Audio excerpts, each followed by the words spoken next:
Joey Cabot sits crying on the small porch of his house. The light shines from behind him, hiding his small face in shadow. His sobs create puffs of steam in the chill late November air. He cries not from loss or the worn, splintered wood biting into his backside, but from abuse. You see, his father, Randall, is a drunk, a mean one. Tonight, it was a split lip and blackened eye for coughing during his TV dinner. Last week, it was a speck of food missed on the dishes. The light suddenly goes out, and Joey turns to see his father, Randall's face nearly touching the glass with a glare of drunken insanity that says, "If you like making sound, you'll stop making it, now."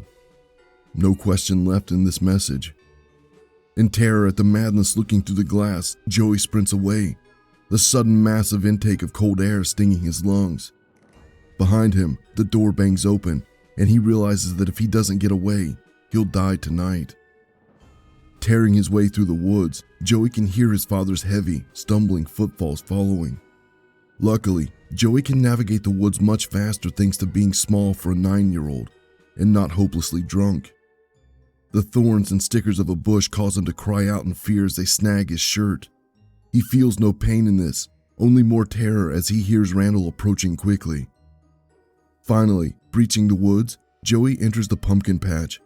The scent of autumn and decaying squash fill his nose. His father yells in the woods, not having exited yet, but not far enough away for any comfort. Will any distance be great enough? He thinks absently. The thought causes him to softly chuckle, a dry, maddening sound that scares him even more. His run slows, muscle burning as the cold sinks in. Halfway through the pumpkin patch, he trips on a vine, his knee striking a rock, and he hits the ground. He cries out as blood begins to soak his torn jeans. "What do you fear, little one?" The voice paralyzes him. There is no echo, no direction, only the low, rumbling voice. "You are hurt." I fell," Joey says. He can feel that something is there, something is with him, and then feels its attention pulled away. "Joey, found you, boy!" From about 100 yards behind Joey, Randall, slick with sweat and dirt, stumbles forward. Joey begins to scramble backward, terror gripping him, but drunken determination makes Randall eerily fast, and the gap closes quickly. At 10 yards away, Randall stops, his foot seemingly caught in the decaying vines. As he tries to free himself, Joey sees another vine slowly wrap around Randall's left ankle. Randall pulls his right foot as hard as he can, but falls backwards, his balance compromised.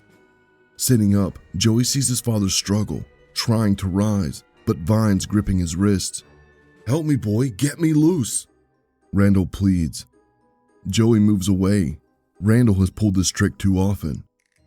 "I'll kill you when I get loose, just like you killed your mama when you left her belly," Randall screams, his rage boiling over.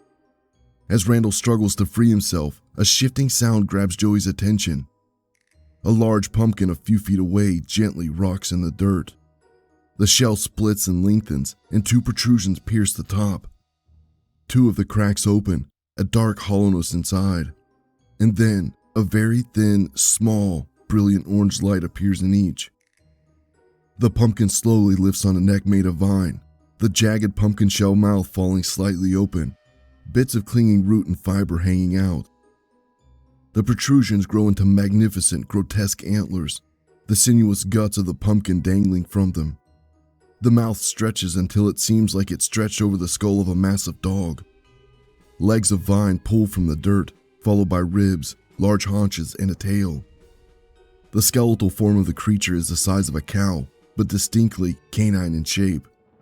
It shakes, a cloud of dirt billowing out from its mane of matted roots that tapers down its back. The few green leaves on its tail stem and flutter. The creature looks at Joey, but while its disturbing eyes are filled with fury, somehow Joey understands that fury is not for him.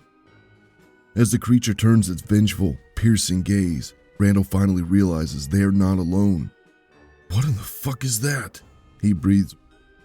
As the creature takes a step forward, Randall's eyes grow huge, the sobering realization of his mortality dawning.